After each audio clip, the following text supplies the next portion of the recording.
Welcome to Your Shifter. He's Sean Capstick. And he's Rene Rouleau. And Rene, what are we doing here? Well, Sean, we are in the beginning of our third season.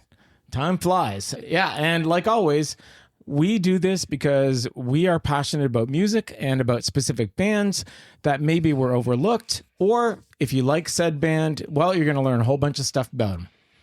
Yep. And, I think it's pretty good that we're up to our third season, and so I want to celebrate our long relationship, as well as, the fact that our podcast is a thing now, right? And so I want to talk about an artist who is celebrating his 40th anniversary of making music under his stage name. We talked about one of his controversies in a previous episode, but I think he needs one of his own. He is named after the Greek god of mockery and satire. His namesake is a character from Kafka. And I think it's a pretty good name for a singer who, over his long career, unflatteringly describes desire, commits blasphemy, tells stories of murder and adultery, misplaced pieces of hair, and mistakes of the human condition. But really what I think it's so important is he was the first band that I think you and I shared the fandom together. I think so too. Like, I remember this artist vividly. I'm sure we're going to get into it, Sean, that we saw him together. But yeah. I remember, this was a big connection for us, and we were both just major fans. Yeah. So we're talking about Momus, listeners, and we're talking about 1986. So 40 years ago. How time flies. Hard to believe we were 8. Yeah, I know. We found this band young. Yeah, it was really young. Yeah, yes. It was in the Bible, children's Bible stories. That's how we found it. Okay. So let's talk about the person before we talk about the character that he's become. So the prehistory. So Nicholas Curry is his name. He was an intellectual professor's son whose father studied language acquisition. And Nicholas grew up between Scotland, where he was born, Greece, and Canada. He was in Montreal in the 70s. Oh, I didn't know that. Yeah. Oh, very cool. I think that's where he found his love for Leonard Cohen. He is very much the product of a public school education in the UK, that his father was traveling and he went to a boarding school. He went on to university. He studied Brecht, philosophy and literature at the University of Aberdeen. That shows 100%. Yes, that literature, yes. Listeners, it's very intellectual. But he dropped out. He dropped out briefly to form his first band called The Happy Family. This was in 1981 with ex-members of Joseph K, one of Scotland's key post-punk bands. Do you remember them? No, do you? So no, but they were mixed up with that whole orange juice Aztec camera scene in Scotland at the time. Love those. That was a good scene, right? I thought scene, orange juice was very a pretty cool. Yeah. Very hooky. Yeah. And then what was his Roddy Frame? Roddy Frame. Yeah, with Aztec camera. Yeah, they just a great time. So he was there. Nicholas was there, and he wanted to be part of that scene. So he formed his band, and Happy Family, their second album, which was on 480 Records. So, he showed some promise. We've talked about 480 in the past, listeners. Great label. Was called The Man on Your Street in 1982. It's a Breckian concept album. Wow. About dictatorship, political violence, and I did give it a quick listen for this. I think it's a good thing our story didn't begin there. Okay, right? fair enough. So I'm glad we didn't find him when we were 6. Okay. Yeah. Because I think it could have ended quickly. Yeah. And then his first EP is Momus. We didn't listen to. It wasn't on our radar. It's not on my streaming service. It was called The Beast with Three Backs. Okay. And again, I think it was good that we found him with his next EP. So let's talk about our Momus. Can we play something soon? 2 EPs and a record, right? Okay. So let's talk about, there was an EP number 1, which was 3 Jacques Brel covers, right? Yep. Jacques Brel being he was Belgian, but French singer, very popular. 3 songs about murder, death, and executioners. And then record number 1, which is Old Testament Bible stories reimagined. Yep. So, listeners, this is what we were listening to and loving. So, Rene, you pick your favorite song from those first 2 EPs of Circus Maximus. Oh, it would probably be the Jacques Brel "Don't Leave." Is that right? Don't Leave. Yeah. Okay. Yeah. It's a little downer though. Can we open with like something fun? Well, how about the Jacques Brel cover that was originally called Jackie that Nicholas Curry turned into Nicky? Because that's a pretty upbeat number. Okay. All right. Okay. Let's let's to hear that. Yes. Let's go.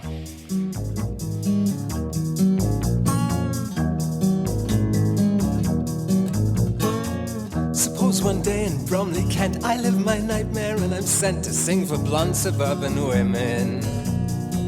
Before the wives of double glazers, I'd be Julio Iglesias doing the greats in Argentinian. Suppose they bury Manilomi, screaming, show me you're a man with legs as mottled as salami. Ladies, I'm doing the best I can. This is how Casanova's bum becomes a lesson in virility, set to a bossa nova drum and sung to tots, decked out like Christmas trees. Then in my dressing room I'd see this elephant as pink as me, drinking and singing gloomily about the time they called me, yeah, the time they called me, about the time they called me Nicky. If I could be him for only an hour, if I could be him before his grand finale, if I could be me, if I could only be cute, cute, cute, absolutely banal. Okay, so yeah, that is Momus, people. And you know, this song in particular has like feelings, a little bit of feelings of Morrissey when he went solo. Like just a little bit when he gets into the chorus. I kind of felt like there was a bit of a Morrissey inflection in his voice at times. And this would have been the Smiths were a thing. I don't think Morrissey had wrecked the Smiths at this time. No, he's a precursor to more. Yeah. Maybe he influenced Morrissey's singing style. I think the intellectualness, yes, the arrangements, yeah. He was a big influence on the guy from Pulp, Jarvis Cocker. Yes, I saw that. Yeah. A big influence on that, you know, that later Brit scene. But yeah, I mean, this was like, if you listen to Jacques Brel, which I kind of tried. I don't speak French, so it's hard, but like the song is the same. He's changed the words for his own name and made it into, he talks about Cliff Richard and, Barry Manilow. It's hilarious. But yeah, the song that you said was sad. The Don't Leave, right? That is really sad. So that's a Jacques Brel song. It had been covered as Don't Go in the 60s by some Irish singer who McKenna or something. Okay. So he must have grown up hearing both the French and the English version. Yeah. But he changes it into Don't Go to Don't Leave. Yeah. Which I think is, and makes it more like different than the other English version that I just checked out briefly. Okay. And different than, do you remember in The Joker 2 where Joaquin Phoenix is been finally betrayed by a harlequin, that she's like, it's clear that she is not going back, and he sings this song. No way. Into her answering machine.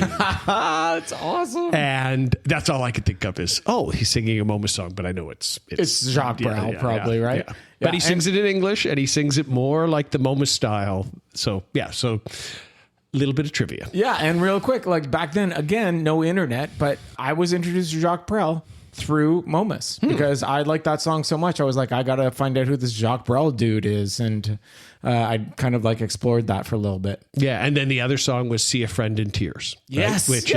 I remember that. Oh my God, that's crazy. And so, this was, these are different. These were not what we were listening to. No. We would have been listening to The Cure and the Smiths, right. And then this came out. So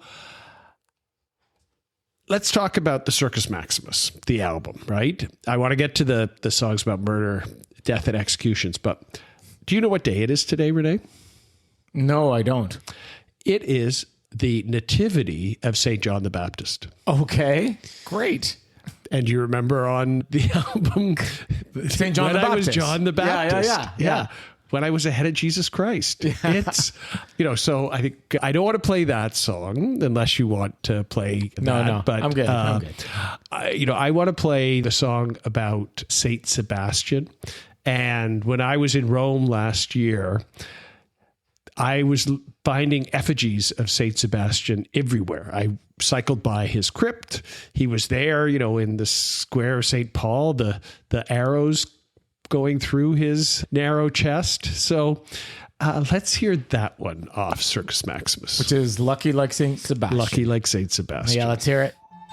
So there's a man who loved a woman too much to give up hope. When he saw she wouldn't touch him with a barge pole, he spent his whole life in the inferno.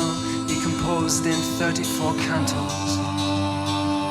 Oh, Dante, though I'm anti such romantic speculation, I'm your hypocrite and bleeder in the same situation. I'm your double. Oh, me, I'm your brother in pain.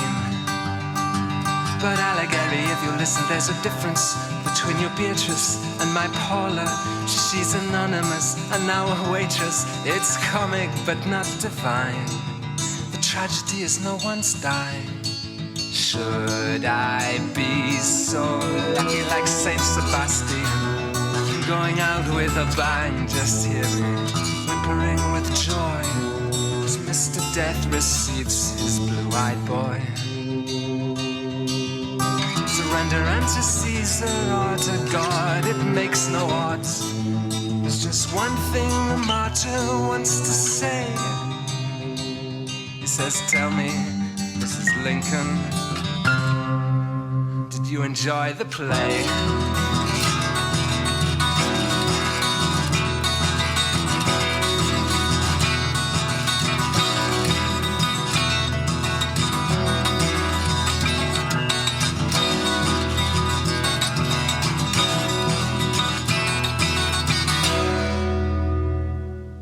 Okay, so if you listen to the lyrics, and the lyrics are very upfront, he is not, I don't know what he has said he is not a Christian. I don't know if he's got faith.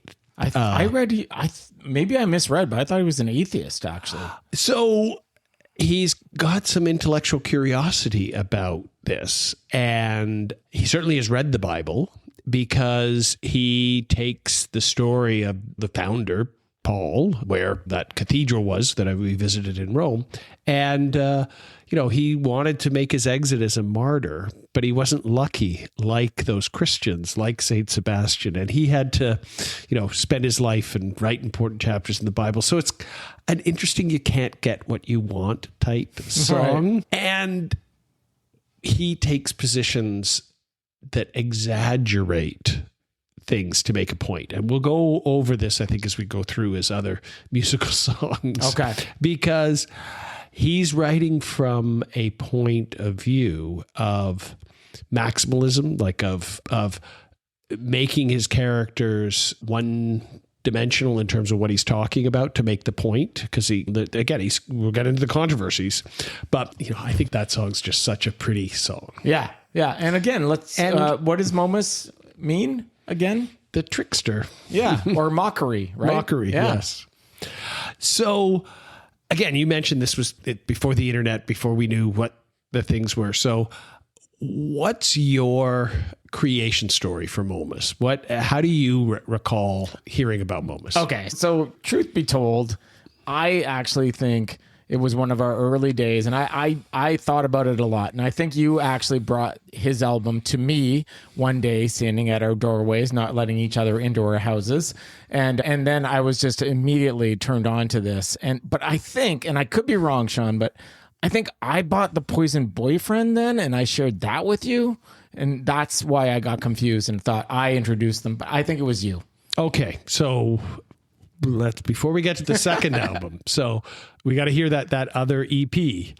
So my creation story, what I recall, and again, this is a long time ago, so it's my memory, so it's my truth. And we were 8. Yes. So we were not 8 people, but I yes. hear Murderers, the Hope of Women, that EP.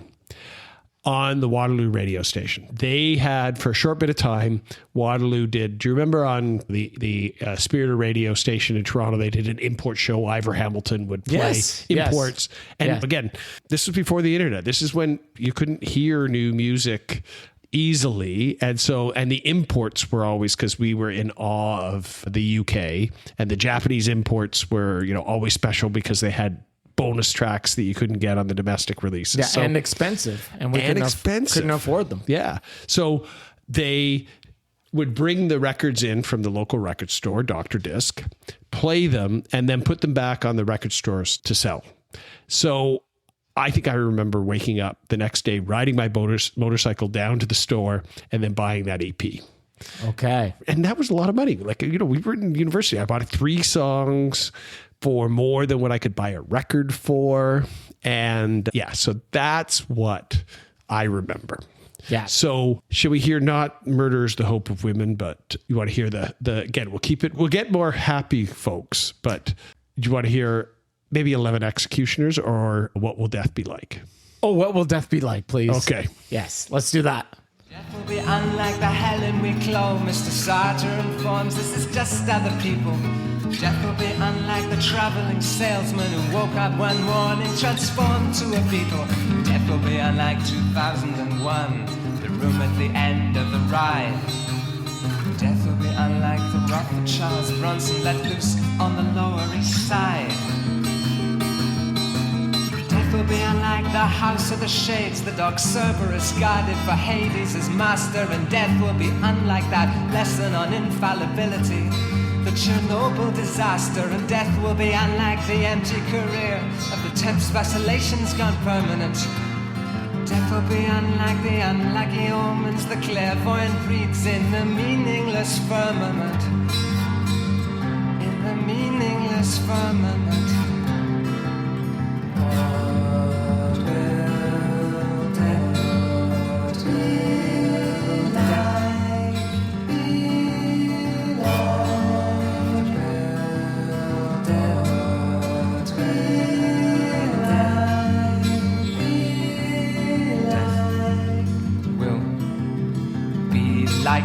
Yeah, so this song, first of all, it's 7 minutes long. Secondly, he never repeats a lyric, so he just keeps talking about what death will be unlike.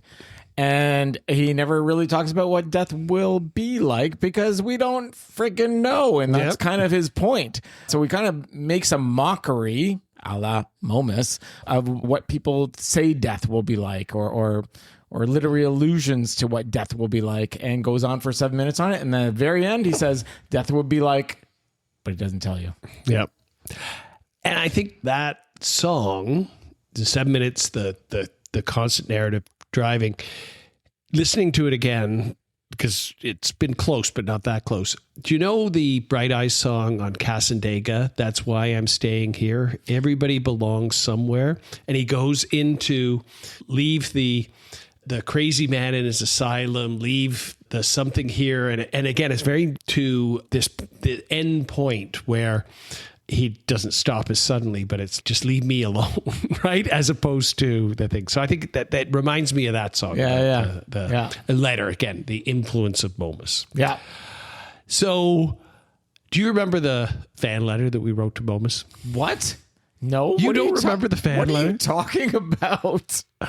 Okay, this is my memory. So we wrote it together? Yes, you demonstrated your early copywriting prowess. I don't remember what it was other than you made something about, we go to the area in the letter M to look for your new music, when's coming out. Okay. But I remember staying up all night, that perfect summer night, and swimming in your backyard neighbor's pool. Oh yeah, that one. Yeah. And writing a letter. He never got back to us. Yeah. Yeah. Well, maybe you couldn't read my handwriting. Who knows?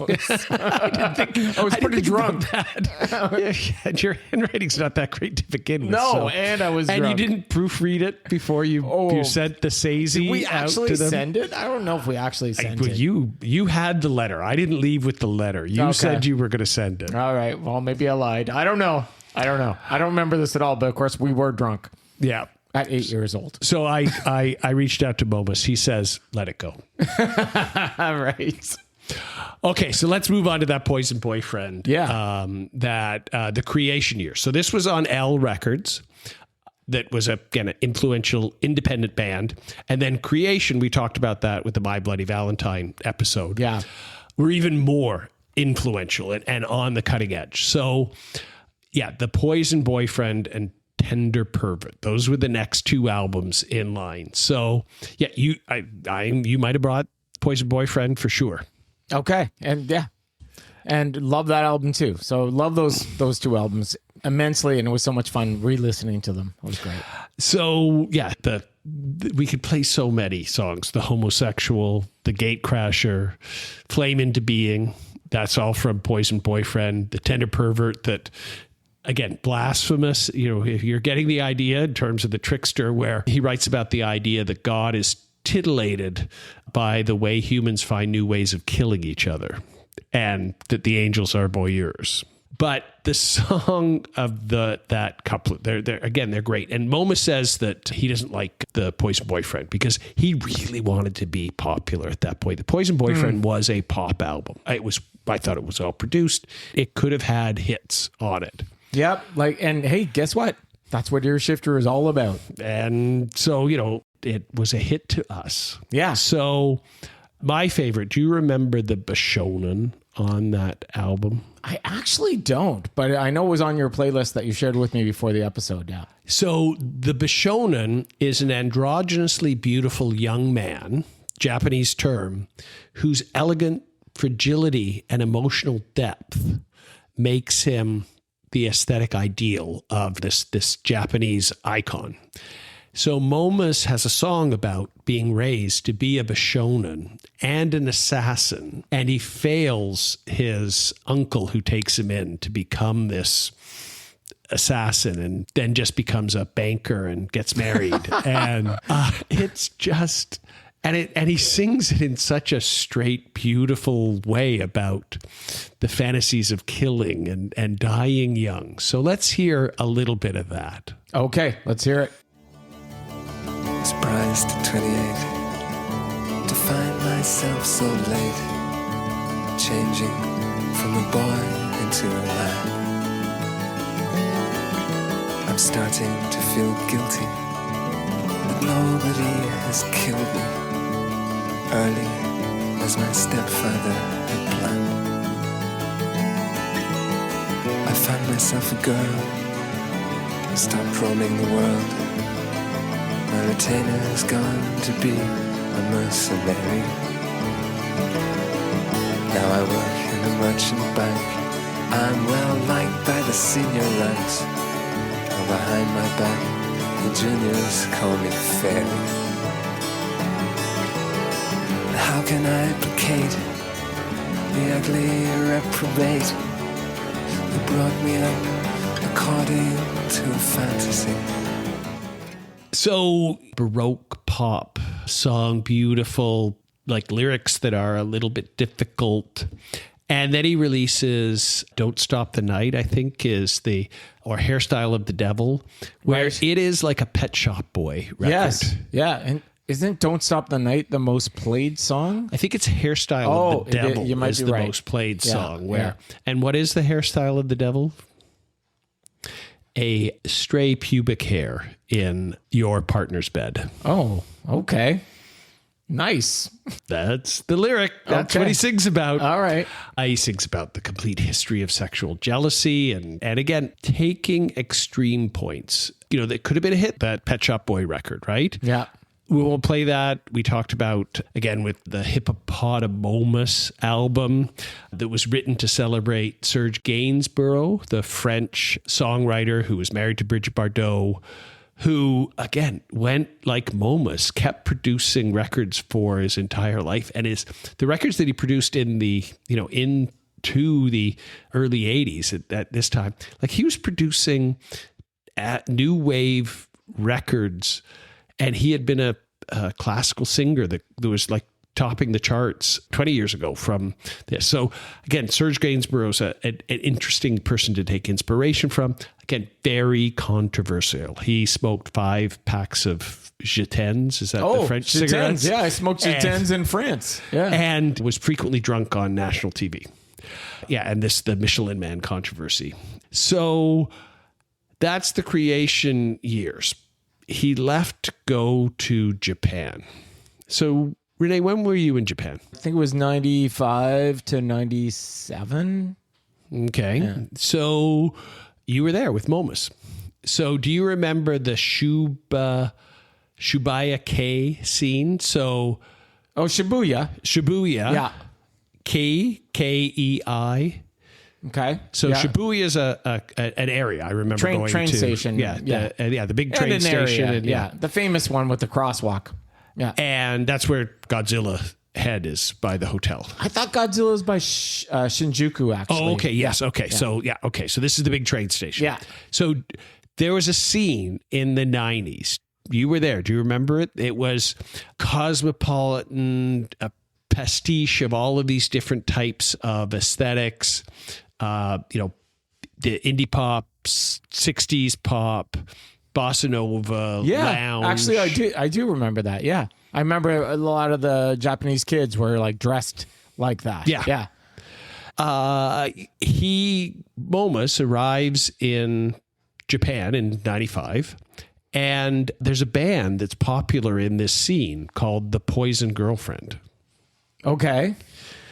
So, and she's like, oh yeah, I named it after this album called The Poison Boyfriend. Whoa. That's And wild. he's like, that's me. And so they write a song together, and that does pretty well. But there's this other woman, Kami Kari, and I apologize to our Japanese listeners. And Momus wrote and produced her number 1 hit in Japan. So it was like top of the pops in Japan. He's credited on, if you go to the thing. So as well as our Momus Besties playlist, well, I'll put on a songs influenced by that influenced Momus. So some of those original Jacques Brel songs. Yeah. So I'll put on this Kami Kari song. It's a pop song. It's okay. It's a nice pop song. If it was in the background somewhere, I would not be offended. But it was number 1. It was licensed to MAGA things. So all of a sudden, Momus has a stream of income. He's got royalty rights. That's kind of an interesting turn into his life. Yeah, in Japan, of all places. Japan. Yeah, that's pretty cool. Yeah, I can't wait to go back to Japan again. Yeah, me too. Okay, so he leaves Japan, comes back, and goes to Cherry Red. So Cherry Red is the band that Red Lorry, Yellow Lorry was on. And to quote the episode around the mountain goats and Severed Flesh about Gene Loves Jezebel. So Cherry Red was a real record label, listeners. He didn't. John Darnell did not make it up. Momus was on it. And they just kind of distributed records, like independent records. They weren't the whole... If I am remembering correctly, that they had some artist development, but it was mostly like, we want to make sure that you get the right distribution to all of those channels. So he goes on in 95 and releases, again, another half dozen albums. I won't go through them because there are a lot. I just want to make 2 points from this Cherry Red years. 1, kids, take your contacts out every night. Why, Sean? Tell us why. Because it was in this period that he lost an eye and he starts to wear the eye patch. So if you see any pictures of Momus like that aren't from that Circus Maximus time, he's got an eye patch on, and it was because he didn't take his contacts out. Yeah. Cautionary tale. Yeah. Did he have an eye patch when we saw him? I know we're getting ahead a little bit. But yes. Yeah, he did, right? Yeah, I thought so. Yeah, because he lost his eye in the late 90s. Yeah. And so let's take another example of controversy that he got into. So he releases an album of analog Baroque. So he's playing Wendy Carlos type switched on Bach, but using analog. I guess maybe the switched on Bach was analog as well, but it was kind of that same type of songwriting. So again, very different from that guitar orchestrated synth. He goes totally this analog synthesizer, and he releases an album called The Little Red Songbook.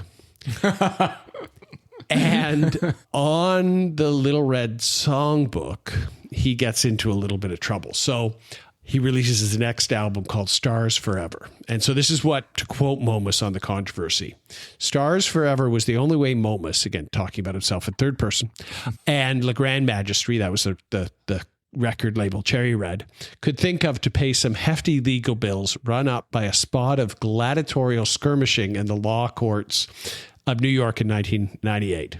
The cause of the trouble, an unauthorized, now deleted tribute song on his last album, The Little Red Songbook. And so he had to somehow raise this money to pay this defamation charge, right? Was this over the Michelin song or no? No, this is the Michelin song is later. Is earlier. Earlier. The Michelin song is he's already not learned about this. This is his second time. And so Stars Forever, he released in 1999. He appealed for sitters and patrons. And he says within 2 weeks, 30 people had pledged to send $1,000 to have a Momus song written about them. And so this was patronage pop. What the source of the controversy, as I've talked about, Wendy Carlos filed a $22 million defamation lawsuit against Momus over the track Walter from that Little Red Songbook. The song referenced Carlos' pre-transition identity as Walter and her synthesizer work, which Carlos says was a libel, right? And a derogatory manner because in the song, Momus wondered if Wendy or Walter could time travel. Would they get it on with each other? Okay, so sorry, am I understanding this right? So Wendy became Walter or Walter became Wendy? So Walter Carlos released Switched on Bach, soundtrack to Clockwork Orange. Oh, cool. Huge, like remember that eerie, like 100%. Like early synthesizer. Great movie. Great movie. Very, very disturbing movie. Great movie. Yeah. So Walter transitioned to be Wendy Carlos later, right? Okay, and gotcha. continued to release in real life. Okay, yes. Very good. Clear. Thank you.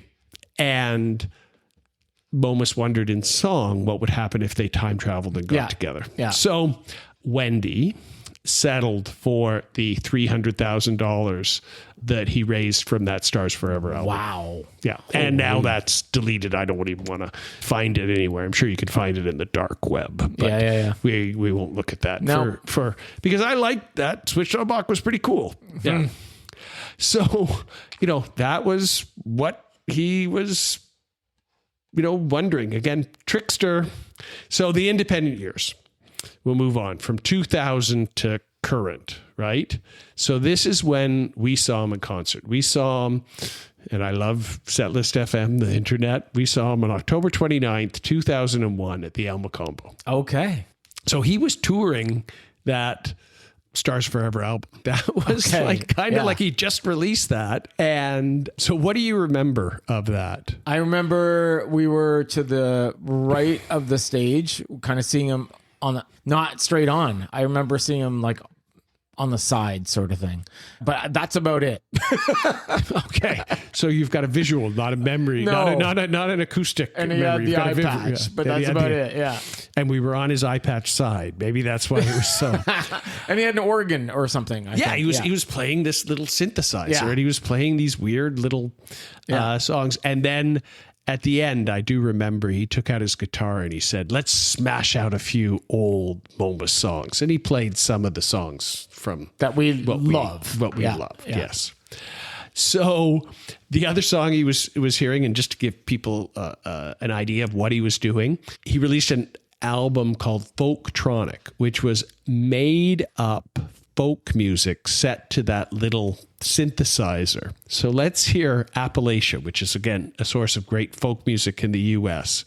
from that. We'll just hear a little bit, Rene. All right, let's just hear a little bit. When I look into your eyes, Appalachian blue, I spend my life coming home to electronic blues.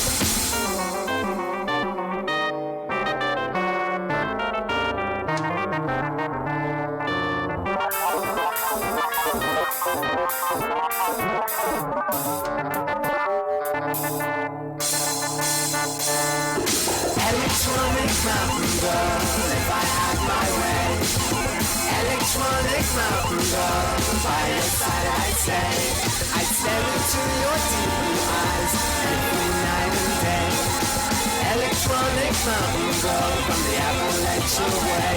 Woo!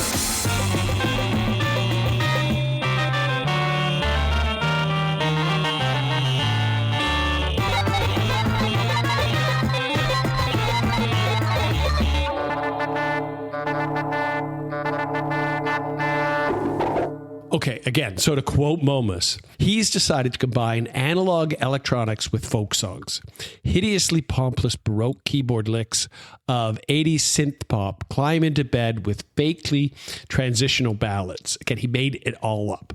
Jigs and sea shanties, mock prog rock, epics full of tempo and key changes collide with neo-vaudeville numbers on the subject of the penis. There's a song called The Penis. We won't play that one. All right. Yeah. So that's what he decided to do in the turn of the last century. Yeah. And I will say, like, honestly, he cranks out sometimes 2 albums a year to this day. Yeah. Impressive. And sometimes, Sean, and maybe not the song we just heard, but sometimes, man, you can correct me if I'm wrong, I get Sparks feels sometimes from some of his later stuff. Oh, I think that, I mean, it's synthesized, it's Baroque, tongue in cheek.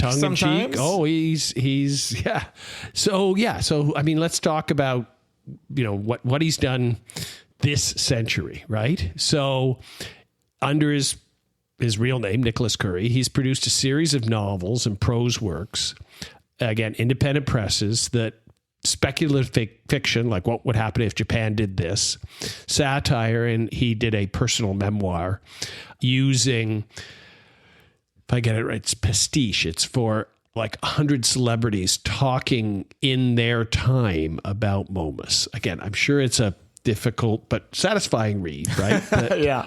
Again, he has a web page. So like one page, you mean? It's one page. Okay. It is not optimized for anything but a Jumbotron. So, you go to it and it is just, you've got to use your cursor to move around the web page. And Wild. He's got like links to videos. He produces a whole bunch of videos on YouTube and releases them. He does spoken word. He releases his Tumblr videos. They're all on there. And as you say, he's got an album a year since about 2003. And on that, there's if it's on his YouTube or on the page somewhere, he's got a really nice 40th anniversary montage where he takes all the album covers over those 40 years and kind of makes them meld from one to the other. And you can see that there was some continuity, right? There's a lot of them have his face on it. And so it melds into all of the albums. It's kind of a neat little 4-minute video to watch. I'd highly recommend it. Okay. He releases music and art to his patrons via a membership site on the internet. Wow. So he's got it, when was that? A paywall. Like he's been doing that for, I don't know, the patron site. It seemed to be going for a number of years. You can see what it is. You can't see what they are. Yeah. But he's got lots of posts over many years. That's cool. And he's embracing change, but he's been a constant, right? Like I think that there's nothing that's remarkable to do that. I agree. I totally agree. So again, let's just hear Quantum Strangeness from his latest, but I'm sure it's soon to be superseded because the webpage already says the next album's coming out that you can order on Bandcamp. But crazy. Actor is on the streaming service. So let's hear Quantum Strangeness. And the video for this harkens back to his whole androgynous image from the beginning where he's and a little bit furry as well, right? But a little bit furry. Sorry, what do you mean by that? The furry type. Yeah. Okay. So it's just, again, a slice of whatever Momus wants to do at the time. His little world. Yeah. So let's hear Quantum Strangeness. All right. Friend who left this strange world before me. You believed in physics, so you knew the distinction that we make between past, present, and future isn't true.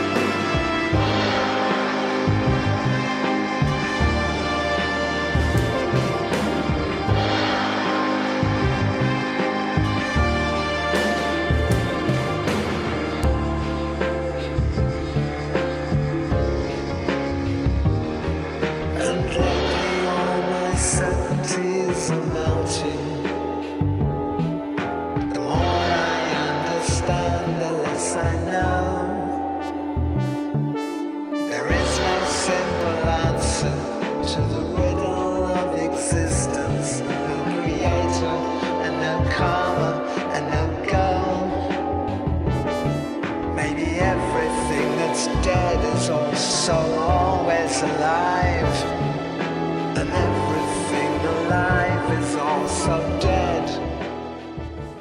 Okay, so basically that's his last album, and it's basically lounge music. But of course, being Momus, he has to kind of fuck with it a bit. So he's got this part that just goes. I love that. That's so good. And that's what he's doing, right? So there's his 40 years of making music, and God bless him. Yeah. So Rene, is he our most under-listened album? What's his streaming stats? His streaming stats are 14,000 monthly listeners. That's 1-4. Maybe I think Change of Heart had more than that, right? I certainly after they released that great album last year. Yeah, in the wreckage. Yeah. And that was our very first episode. Yeah. So, this might be the lowest monthly listener artist that we've ever covered. I don't know if that reflects, it certainly doesn't reflect his popularity, because I would imagine that a lot of his listeners don't go from a conventional streaming service. Oh, maybe. They're probably on Bandcamp. They're probably directly providing him with a little bit more income than the streaming service would, right? So I think that's not. Certainly his Patreon page has people who are not paying for all streaming. They're paying for him. Yeah. And I think it's hard when he's so independent that there's no way that the streaming service algorithm would pick up on these. Some of the songs have 1,000 listens, but then some of them have a significant, like those older songs.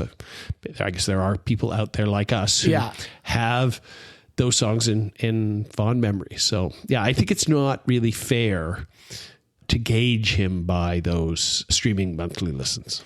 Yeah, fair enough. But regardless, I would say it's fair that we're covering him, because he is definitely a near shifter band, in the sense that he deserves way more than what he's got in terms of accolades, in terms of people knowing him, and especially those, sorry, Momus, but especially those first two albums, because they were special to us.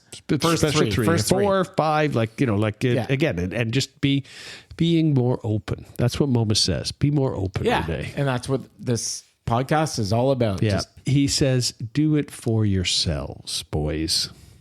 So he is an ear shifter band. He, in addition to his own memoir, he has a biography written about him.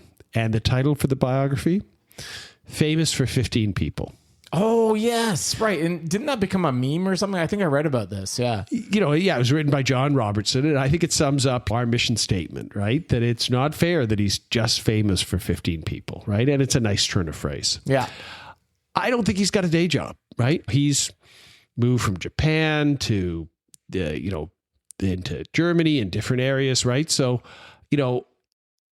he no longer needs to be popular. That burning desire that again, he's posted interviews with the NME back in the early 80s where he's like, why am I not popular? And so he's past that, right? So I think he's moved on to something more. He's done it his way by singing and writing, right? Whatever he wants to. And go back to you with Sparks, right? Unlike Sparks, he doesn't have to wonder when he gets to sing My Way, because he's singing about it all the time, right? He doesn't have to wait for heaven or hell. Right. And then mostly, I think it's because he mattered to us when we were young, right? Yeah. And like you said, one of the pivotal ones that we genuinely kind of almost discovered together, and had apparently wrote a fan letter. You have no recollection of that? No recollection at all. Yeah. Oh, I'm pretty sure I didn't dream that. I'm pretty sure that we did it together. All right. And it brings me joy, even if I'm not listening to his new records, that knowing that he's still rocking away, right? That makes me happy. Right. And Momus, if you're listening, hey, send us that fan letter back. I'd love to see what it said. See if you can read your own writing after all these years. Yeah, exactly. Okay, Momus, and keep rocking. Yeah. Okay, Rene, what are we going to hear next? Okay, so next we're going to talk about a band where, guess what, Sean? The lead singer went away for a while, much like Neutral Milk Hotel, much like a Syd Barrett from Pink Floyd. Mm-hmm. So I do have definitely some sort of weird gravitation towards these kind of artists. So they are based in England, and they are still continuing, but I would say they're actually two bands in one. Okay. Well, I can't wait for the next episode. And I'm so glad, Rene, we're doing this. Season 3 is going to be great. Yep. All right. Until next time. I hope you enjoyed this episode of Ear Shifter. Tune in next time where we'll cover another band that deserves more. You can find Ear Shifter on Instagram, Facebook, and TikTok. Friend us or listen to our playlists on Spotify and visit earshifter.com for more information. Special thanks go to our logo designer, Stuart Thursby, and our intro-outro music by Joe Novak. You can find him as Bye Bye Badman, one word, on SoundCloud. And a big shout out to Joe for being our awesome sound engineer / editor. Until next time.